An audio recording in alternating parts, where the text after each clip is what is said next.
from Hollywood, it's time now for Johnny Dollar. You smell smoke, Johnny? What'd you say? Who is that? This is Henry Willoughby at Four State Mutual Insurance Company. Oh, hi, Hank. And I asked if you smell smoke. Should I? What kind? The kind $5,000 makes when it goes up in flames. Where? Over in Cranford, the Peerless junkyard. Junkyard? That's right. But if there's only a $5,000 loss, how can you afford me? Because what I smell is arson.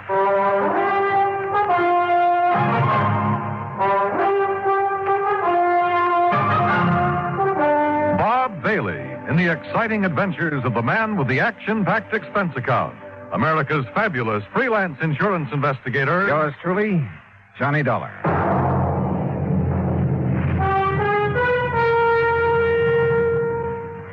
And now, Act One of yours truly, Johnny Dollar.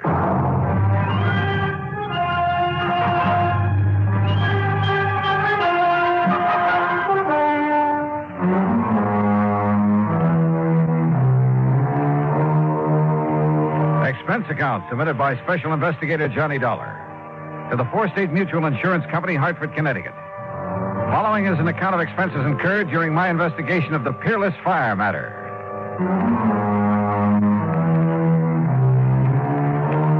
Expense account item one, $1 even, cab to Hank Willoughby's office in the Security National Building, where he lost no time in getting to the point. Policy was taken out by one Oscar H. Lehman about 4 years ago. He's the owner of the junkyard. Address of the yard is corner of Howard and Kingsway Boulevard. And why do you suspect arson, Hank? That fire didn't start until about 4 o'clock this morning. When I got here to the office a few minutes after 9, the claim was already on my desk. Almost as though he'd had it filled out and waiting even before the fire occurred, huh? Precisely. How much do you know about this man, Lehman? Well, nothing really outside of the data on the policy. His home address is 232 East 4th Street. Also in Cranford. Yeah. Okay, Hank. I'll see what I can see.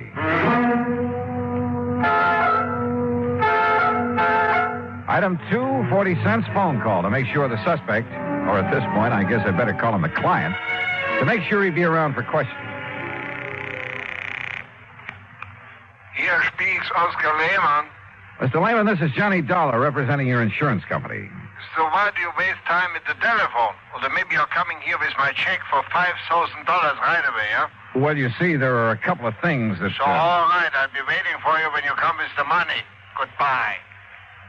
Huh?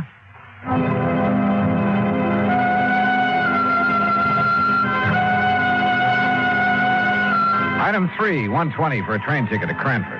Item 4, $2 for an old rattletrap taxi when I got there. Cranford is a new town, or rather a new one built on what was left of the old. When the big clock company folded up at the end of World War II, Cranford kind of fell to pieces. But situated as it was, just a few miles above the busy city of New Haven, a bunch of smart New York operators had stepped in and were busy making a nice modern residential community out of it. New stores, new homes, and all the fixings. You see there in the block up there ahead? Huh? You had a big fire there this day, a big junkyard. Yeah, I see. Man, it was really hot. Thought it was going to take the 3 houses there on Howard Street along with it. You know, flying embers and the heat and all. But the wind swung around. They didn't even get touched. Yeah, well, pull up, will you? I want to look it over. Okay, mister, you're the boss. Hey, you want me to keep the meter running? No, I'll leave you here. Okay. That's 85 cents. But it would have been $1.50 to where you first wanted to go. Okay. Hey, Hey, thanks. Boy, how I hate to see that junkyard gone. Oh? Why? Oh, well, that's where I've been buying my parts to keep us old crate tied together. You know something? It looks it. Now that Peerless is gone, I'll probably either have to get a new cab or either try and fix this one up right, you know, and that costs dough. Yeah, well, happy fixing. Yeah, like I say, though, out of something bad always comes something good. Sure. And I not only mean my taxi, mister, but them houses there, too. Well, what about that? Oh, they're on Howard Street. They've been beefing their heads off ever since the yard got its license. So now, no more junkyard. Now the whole place can be residential like it ought to. Like I always say, out of something bad, always something good, yeah. Yeah. Now, I got to get going. Hey, you know something? Maybe that fire gives me a good idea. Like, maybe I should burn up this old wreck of mine, and the insurance company would have to give me a new one. Hey, how about that? Maybe you'd better be careful who you say that to. Oh, sure. Especially not to an insurance investigator Yeah, like well, me. don't you worry, bud. I'm too smart. You? You? That's right. Oh, happy day. In spite of the valiant efforts of Fire Chief Dale Marley and his crew, the Peerless junkyard was just that, junk. And he agreed with the cab driver. The other property owners were probably glad to see the eyesore go up in flames. Well, you wouldn't like it either, Dollar, having a place like that in your front yard. And just take a look at those folks standing around. You'll see what I mean. Yeah, I must admit they don't look very unhappy about it. So the fire started in the shed that stood right here, huh? That's right, yeah. The big shed that Peerless used to store a lot of old furniture and stuff like that. Hey, Peters, hit that corner over there with some more foam. Okay, sir. Yeah, a fellow runs a grocery store on the caddy corner, and he sleeps upstairs over it. Said it woke him up. Went off with a boom, like a small explosion. Have you considered the possibility of arson, Chief? Yeah, I have. That's why I called New Haven and asked them to send up a couple of men from their special squad. But you found no trace. Nothing I could put my finger on. You got any ideas? Yeah? Yeah, I think maybe I have. I learned a long time ago that a lumber yard or a furniture factory were about the worst places in the world to look for signs of arson. The wood goes up so hot and so fast. And the remains of this shed wouldn't be much better. So I walked over to the little grocery store and spent item 5, 21 cents, for a loaf of white bread. Then I rejoined Chief Marley at the ruins of the shed. The arson experts can come up from it. Hey, what's the matter, Dollar? You get to eat breakfast? Oh, something like that. Hey, you want a chunk? Not without strawberry jam and a cup of coffee. Hey, Herb, take it easy over there. Hey. Stomping around like that, you wipe out all the clues. Now, like I told you, Dollar, the fire started somewhere right around here. Uh-huh. And the quick shift in the wind moved it over that way. Uh-huh. Chief. Yeah. Here, chew a piece of this fresh bread. What? That's right, chew it. Get the taste of it in your mouth. What for? Just do it, will you please? Here. Well, you got an idea, son? You bet I have. Here. You mean chewing on a hunk of bread is going... He's going to what? Now swallow it. What is this, a gag or something? No, not by a long shot. Now watch. Well, don't throw it away. Now you got my appetite up. I'll have some more. Here now. Chew on this piece. What? After you dropped it in the ashes? That's right. Chew on it. Oh, now, Go wait. ahead. Do it. I'm serious. Holy kerosene. That's right. Well, I'll be doggone. Yeah. Fresh bread will pick up even the slightest trace. Even after the fire? Even after a fire. That means kerosene was brought in and poured over the floor of this furniture shed to set it off. And, Dollar, I'm going to get in the police and have them lock up old Oscar Lehman so No, fast. no, wait. What for? Until I can talk to Lehman. Well, now, look. You look. This isn't any absolute proof of arson. Well, it's good enough for me. It's good enough for a suspicion charge. I'll tell the police what I found out. Who found out? Well, What I found out. Now, don't forget that. But if it puts us on the trail of an arsonist, if you like, you can take the credit for it. Only if you'll cooperate. Yeah, but Dollar... Otherwise, you'll lose any cooperation from me. Okay? Okay. Item 6, 80 cents, cab to the address on East 4th Street where Oscar Lehman lived. Like the Howard Street address, this was a has-been section. Lehman's home reminded me of some of those on the other side of the town, next to the junkyard. When the old character let me in, I wasted no time in getting to the point. You ask why I should be staying here in my home instead of at the yard? And I'm asking you why not? What good can I do over there? My lovely junkyard is gone. There's nothing I can do. So I'm waiting here to collect the money your company owes me. So are you going to pay me or not? Well, now, that depends. As I started to say, Mr. I Lehman, tell you, I didn't even know about the fire till I went down there to open up the gate and start the day. What time did you go down there, Mr. Lehman? 11 o'clock, like always. Well, you sure didn't waste any time getting your claim into the office in Hartford, did you? Of course not. So soon as I see what happened, I sign up the claim and take it to Hartford. And the office is closed, so I leave it under the door. Yeah, well... What else could I do? Sit around and wait to think about it while the money's coming to me? It's my money, so I should have it. You know how much merchandise I have in that yard? $25,000. Retail? Yeah. Then why'd you burn it up? You think I'm crazy I should do such a thing? Don't you understand now I'm out of business for God? Oh, what do you mean? My license for the yard on condition, you know? A conditional license? Yeah, that's right. If I'm not in business, every day I lose the license. I lose the lease on the land. Then they make houses, little stores. It's a big development company. So you're crazy to come and talk to me, tell me I should set fire. Maybe I've suddenly changed my mind, Mr. Lehman. Maybe I've already met the arsonist. Huh? And I was just too blind to see him.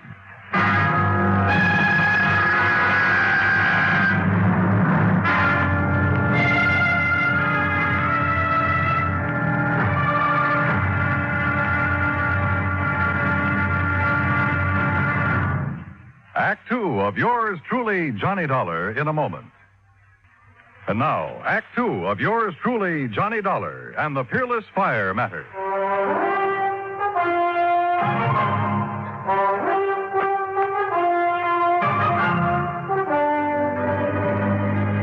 Something the cab driver had said while taking me to the scene of the junkyard fire had suddenly come back to me. He'd been talking about the nearby property owners, homeowners. They've been beefing their head off ever since the yard got its license. So now, no more junkyard. Now the whole place can be residential like it oughta. Yeah, like I always say, out of something bad always comes something good. Item 785 cents, another taxi back to the scene of the fire. The men from the department were still busy cleaning up. Their chief, Dale Miley, had been busy with some detective work. Had some answers that seemed to make good sense. Now, look here, Dolly. You see this hardware? See this groove in the foundation wall? Yeah. Big sliding door, huh? That's right. And here, the lock was still in a hasp. Yeah, I see. It's hardly likely somebody tried to pull a big sliding door closed and lock it after starting a fire with kerosene. It's too dangerous. Unless he used a wick of some kind. Yeah, but look here. On the side that faced Howard Street. Street? I just call this an alley. Yeah, pretty narrow from the old days. Now, look here. Well, it's window glass. Right. Yeah, there was a window here. You see, here's the two parts of the catch from it. The catch was open. Yeah, but the question is, was it open from the inside or outside? And I think I've got the answer. Look across the street. So? Those homes and the little lawns and gardens in front of them. So what? Well, you see the rocks they all use to border their flower beds? Go on, Chief. Now, look here. Just inside the shed where the window was, I found this rock under the ashes. And, Dollar, it looks to me like somebody threw that rock through the glass, opened the catch, climbed in, spread the kerosene, climbed out, tossed in a light of some kind, and left in a hurry. Yeah, but who? That's just it. You got a better idea than old man Lehman? You talk to him. Yeah, I think I have. Like who? I'll let you know when I find out the name. Well, now, wait a minute, Dollar. I hoped that last crack would keep Chief Marley from sending the police after Oscar Lehman. Maybe he was guilty of firing his own junkyard. But with only $5,000 insurance, it didn't make sense. And I had a couple of better ideas, at least about people who might have had reason to do it. 3, as a matter of fact. 4, there were 3 residences on Howard Street facing what remained of the junkyard. Thanks to the sudden shift of wind, they'd received little damage. I walked down the short length of Howard Street to the first old house. The name Howard McNeil was on the little metal mailbox. Yes, well, what is it? Mr. McNeil, I'm Johnny Dollar, insurance investigator, looking into this junkyard fire. This is a fine time to come around selling insurance after the fire's out. You should know better, young fellow. No, you misunderstood me. I'm Right, not selling. you know what would have happened if that wind hadn't changed? It would have set this whole block on fire. That's what it would have done. Would have burned us all out. We'd have been helpless. Yes, Mr. McNeil. Especially that poor widow lady, Miss Cummings, down there in the third house right across from the shed where the whole thing started. Mr. McNeil, Yes? I'm not here to sell insurance. I'm investigating the fire, understand? Well, don't. What's that? You can stop right now. Just leave things as they be. Don't you know that fire was a blessing? I'm not quite sure I said blessing. That fire was the finest thing that's happened around here in years. Oh, you like its having happened, huh? Just bet I do. The only way we could ever get rid of that awful pile of junk right in our front yards. Now, maybe they'll give us back our nice little park that used to sit there. Or build a lot of track houses. Yeah, But now- all right. What did they do? Anything is better than that wretched junkyard. I've hated it. Everybody's hated it. I hated it. Enough to set it on fire? Yes, sir. Absolutely. Oh, no. Me? Well? Mr. Dollar. A quiet, peace-loving person like me? Oh, no. I wouldn't even think of such a thing. Especially since that fire might have got out of control and burned me out. Well, you carry insurance, of course. I do not. I don't believe in it. No, so don't you try to tell me anything. I told you I'm an investigator. Well, why don't you ask that Nazi if he had insurance? Nazi? Yes, that Oscar Lehmann that owned that dirty junkyard. Why do you call him that? Well, he's a German, isn't he? Well, that doesn't make him a Nazi. Well, it does to me. Anybody who'd wrangle a license to put up a filthy place like that on our beautiful street, especially if he's a German, well, to me, he's a Nazi of the worst kind. The worst kind. The very worst kind. Thinks he's a ladies' man, too. All right, now, have you any idea who, besides you, would have liked to see that place burned out? I certainly have. Oh. Why don't you ask the police? They were here at dawn asking us all questions. You said asking us all. Of course, I mentioned the widow Cummings that lives in the third house, and then there's Miss Gertrude Mary Anastasia Conroy, the nice spinster lady who lives next door, and it's a very charming lady, Miss Conroy. Yeah, well, now would you mind? Oh, and what spirit she has. Now, that's the way I like them, Mr. Dollar. Ladies with spirit. And do you know something? One of these days, I'm going to ask her for a date in spite of the competition. You never have? No, sir. No. I'm not the bold type like some people I know, but I've been working up to it. And how long have you been a neighbor? 16 years, and you mark my word, one of these days I'm going to march right up on her front porch, and Miss Conroy, I'm going to say... Yeah, well, thank you very much, Mr. McNeil. Yes, but I was going to tell you, but... oh, dear, I must have said something wrong.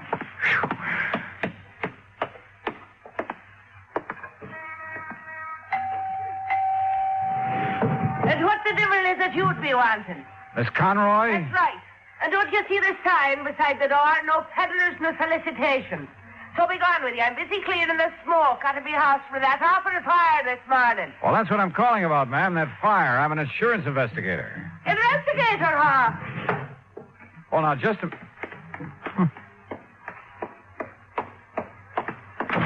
If you're an investigator, young man, let me see your badge. Badge? That's right. If you're an investigator, you're a detective. And if you're one of them, you're with the police force. No, And if you are, you can go right back and tell your chief I've had me filled right up to here with answering full questions about that fire. As if I myself did it, huh? Well, did you? For years now, I've connived and connipted how to get that terrible, dirty, filthy junkyard out of this neighborhood. And now, poor soul, he's lost it. Oh, I could cry my eyes out. You what? Oh, such a lovely old man he is when I finally met him, that dear Mr. Lehman. Oh? Oh, the horrible things that Hitler done to him before he escaped them Nazis that took over his fine old country. And when he got here, he put all his savings in that lovely second-hand lot. Lovely. So he could earn an honest living. I'm afraid I don't understand. Such a fine man. Such a gentleman. The way he'd click his heels and bow when he come and call in on Sunday afternoon. Oh, he was such a gentleman. Wait a minute, Miss Conroy. I don't get it. A couple of minutes ago, you sounded as though you hated that junkyard. Second-hand lot. Oh. And so I did. Until I got to know that nice Mr. Lehman. And I'll tell you this. In spite and despite of the fact they won't ever let him set up in the same kind of business again. If it takes every cent I own, I'll see that he gets started in something else. Well, I'll be... Investigator, huh? Insurance investigator. And then I suppose I can tell you confidential that I've set me cap for dear Oscar. You mean you hope to marry him? Aye. And that I will before I'm through. But I got the impression that your neighbor, Mr. McNeil... Oh, that crazy old stick-in-the-mud, that old croot, huh? But if you're from the insurance company, how can I help you, lad, with your investigation thing? Well, you can't tell me this. Was your friend, Mr. Lehman, in need of money, particularly? Well, no. His business has been good. He drives a nice car and keeps a nice home. But like I said, if he needs more than he's got to get started again, I'll be the first to help him. Besides, it will sort of help to bring us closer together if I'm worrying about him a bit. No, won't it? Yes, I guess it will. I just want to make sure. Now, wait a minute. Yeah? It's so blind I was thinking of me darling Oscar.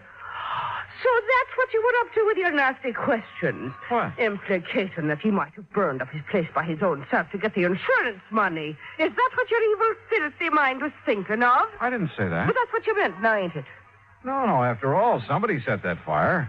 And if he was in need of money... And just because I told the poor soul to get his claim in real quick this morning... You told him? Of course I did. Give him something to do besides standing around in the ruins, crying his poor old eyes out, keeping his sorrows to himself. But I'll soon put a stop to that. I'll cook him up a real nice mess of corned beef and cabbage, German style, that is, and take it over for his supper to comfort and keep him company. And what will you be doing for the poor soul? Well, that depends. Oh, it depends, does it?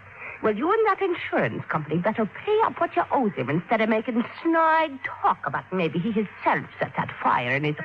Oh, get out. Go on, get out. Why should I be wasting my time talking to the likes of you when I've got cooking to do for me? Oh, brother.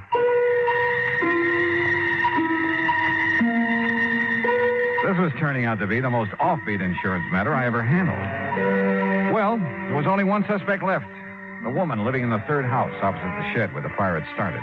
The widow Cummings, McNeil had called her. I went up on the porch, rang the doorbell. And again.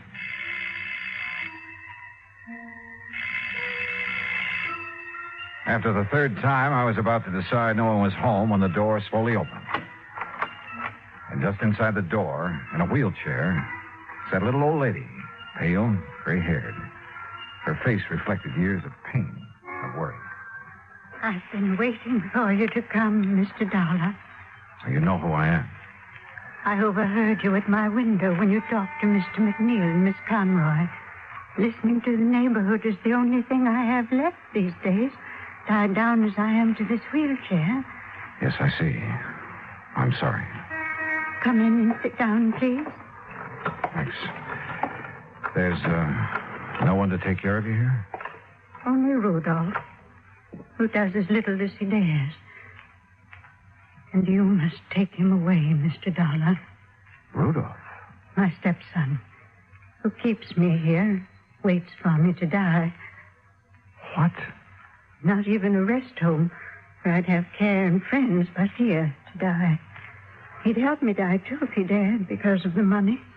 What money, Mrs. Cummings? That my husband left me. A lot, Mr. Dollar. And this Rudolph wants to get his hands on it? That's all he wants. That's why he wants me dead. But he hasn't dared kill me, because everybody knows that we're alone here together. And if I should die from his neglect, they'd know he did it. But he's smart. That's why he thought of the fire. He what? He thought that it would burn down this house, too, and trap me here. Mrs. Cummings, do you know what you're saying? The divine providence. The changing wind kept the fire away. He set that fire to burn this house and you? He's clever. He made it known that he'd be away all night, that he wouldn't be back here until he finished his work at the plant in New Haven. But he came back, Mr. Dollar. This morning, before dawn, I heard him here in this house. And from this window, I could see him in the moonlight. Mrs. Cummings. No, I must tell you. Quickly, because he'll be coming back from work. His work. To keep up appearances, to keep them from suspecting. His gambling. The terrible people he goes out with at night. Gangsters, that's all. And I must tell you, because if I don't... Listen to me. I'm listening. I saw him take a can, the kerosene we keep in the cellar for when the electricity goes out. He took it across the street. He broke the window of the shed and went in. Then he came out. He threw a piece of burning waste back in. Then ran. Mrs. Cummings, are you sure? I lied to the police. I couldn't make myself tell them. After all these years of knowing what he's been and saying nothing. Well, I thought I'd wait for him. Maybe when he saw his evil plan had failed, that I was still here. Maybe I could make him give himself up. But in my heart, I knew he wouldn't. Because he's bad. All bad. Mrs. Cummings, I'm glad you told me. God forgive me. But I knew that if I didn't, he'd find some other way to... You must take him away, Mr. Dollar. Before he does murder.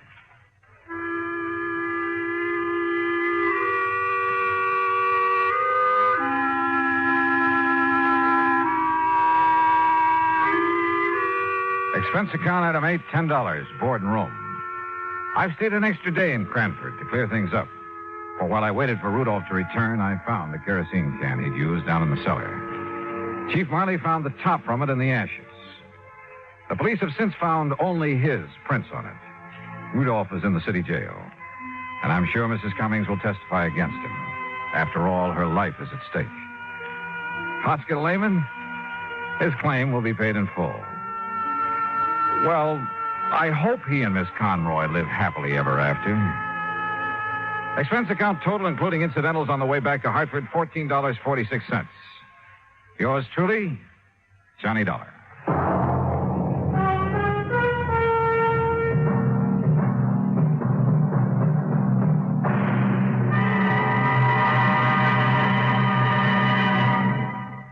Now, here's our star to tell you about next week's story. Next week, exploration in the high Sierra country of California. And at the end of the trail lies death. Join us, won't you? Yours truly, Johnny Dollar.